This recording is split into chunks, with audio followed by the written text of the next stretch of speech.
Hello students, good morning. आज हम आप लोगों को दो चीज़ बताना चाहते हैं। एक difference between active transport and passive transport और दूसरा difference between diffusion and osmosis. ठीक, दो चीज़ बताना चाहते हैं और अगर टाइम मिला तो और आगे भी इसमें बताएंगे, लेकिन पहले ये तो अगर अब हेडिंग डाल लेते हैं।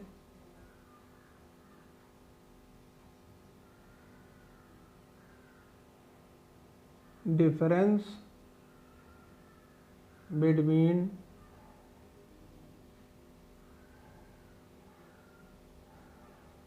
एक्टिव एंड पैसिव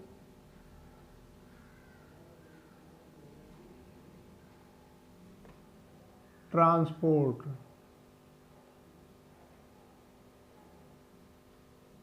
एक्टिव और पैसिव ट्रांसपोर्ट का में डिफरेंस, तो एक जगह हम लोग लिख लेते हैं पैसिव ट्रांसपोर्ट और एक जगह यहाँ पर हम लिख दे रहे हैं एक्टिव ट्रांसपोर्ट।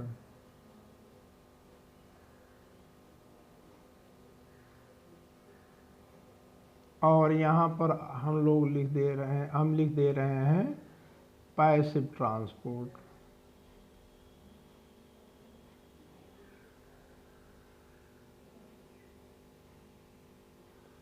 ठीक, तो और यहाँ पर हम लाइन खींच दे रहे हैं। तो पहला चीज़ तो यही है, एक्टिव ट्रांसपोर्ट में आप देखते हैं जो पार्टिकल्स मूव करते हैं वो higher concentration region to lower concentration region नहीं जाते हैं, lower concentration region to higher concentration region जाते हैं। ठीक है, द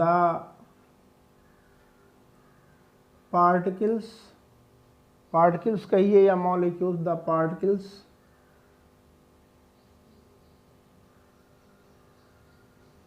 या आप कह सकते हैं मॉलिक्यूल्स और ion particles move from lower concentration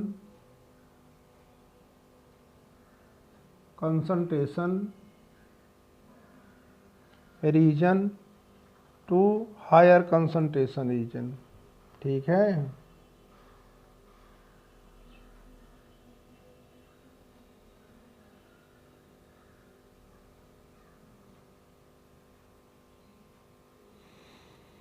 lower concentration region to higher concentration region. ठीक, lower to higher concentration reason.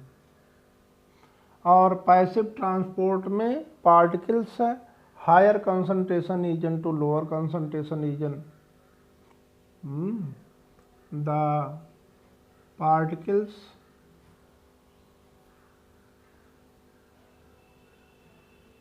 Move from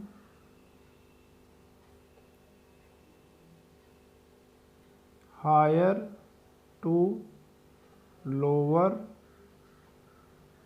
concentration, कंसन को CONC डॉट लगा दीजिए, कंसंट्रेशन पूरा हो जाता, कंसंट्रेशन रीजन। ये हो गया। ठीक है, और इसमें एक्टिव ट्रांसपोर्ट में एनर्जी का यूटिलाइजेशन होता है, यानी energy is used up. Energy में ATP लिख देना, is used up.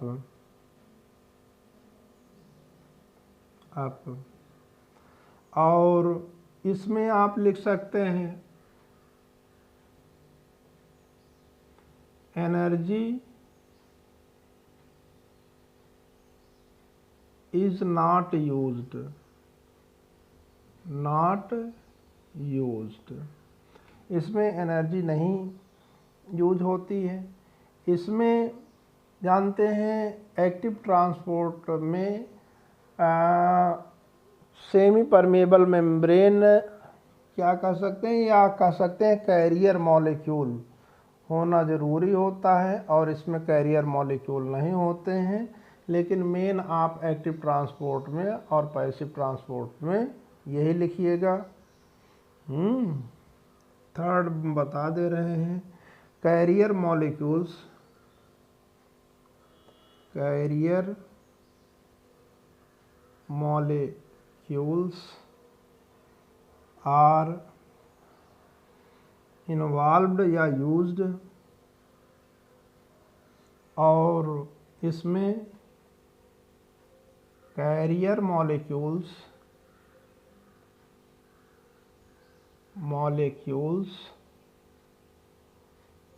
Are not used,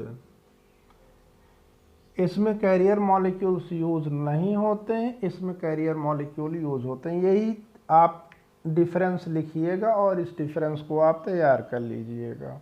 ठीक, अब हम आपको डिफरेंसेस बिटवीन बता दे रहे हैं।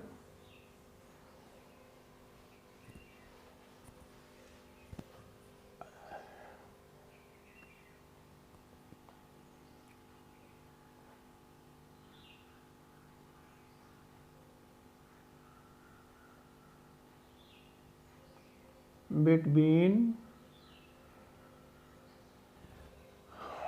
diffusion and osmosis, diffusion and osmosis, osmosis में और डिफ्यूजन में क्या डिफरेंस होता है, अगर उसको देखें तो कॉलम आप बना लीजिए। एक में लिखिए आप डिफ्यूजन,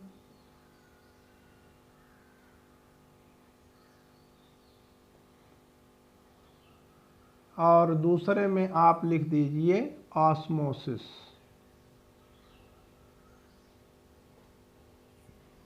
ठीक, ये हो गया आपके यहाँ। अब इसमें देखिए डिफ्यूजन में जो पार्टिकल मूव करते हैं वो दोनों मूव करते हैं, यानी सॉल्यूट सॉल्वेंट दोनों प्रकार के मॉलिक्यूल्स इसमें मूव करते हैं।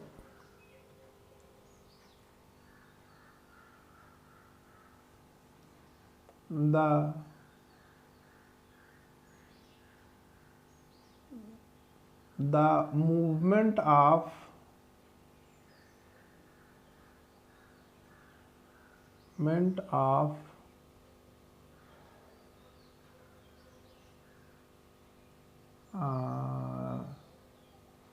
solute and solvent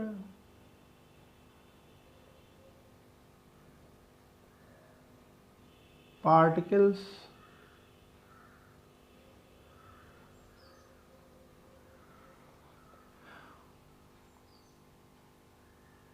movement of both, movement of यहाँ पर हमको लिखना था बोथ, बोथ के बाद यहाँ अब लिख दे रहे हैं solute. Movement of solute and solvent particles takes place.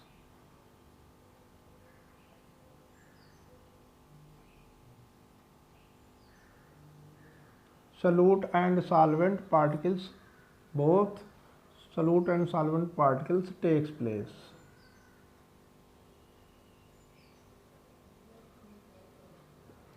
और इसमें केवल solvent particles,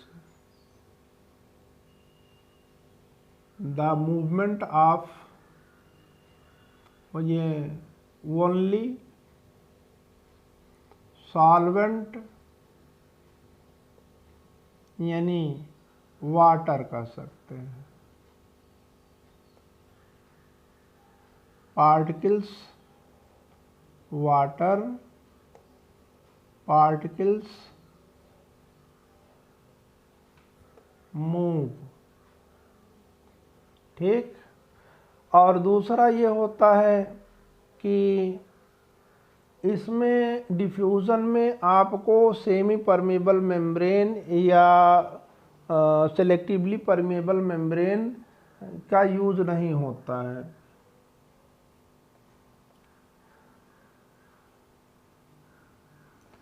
number 2, semi permeable और सेलेक्टिवली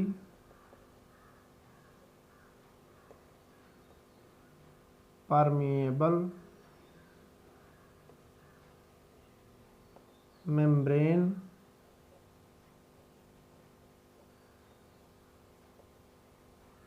इज नॉट यूज्ड। इसमें कोई भी यानी मेम्ब्रेन की आवश्यकता होती ही नहीं है। और इसमें देखेंगे तो इसका फर्स्ट तो ये था, सेकंड में सेमी परमिएबल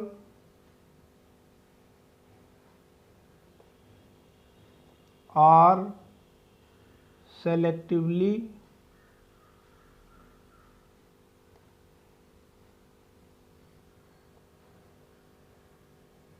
परमिएबल मेम्ब्रेन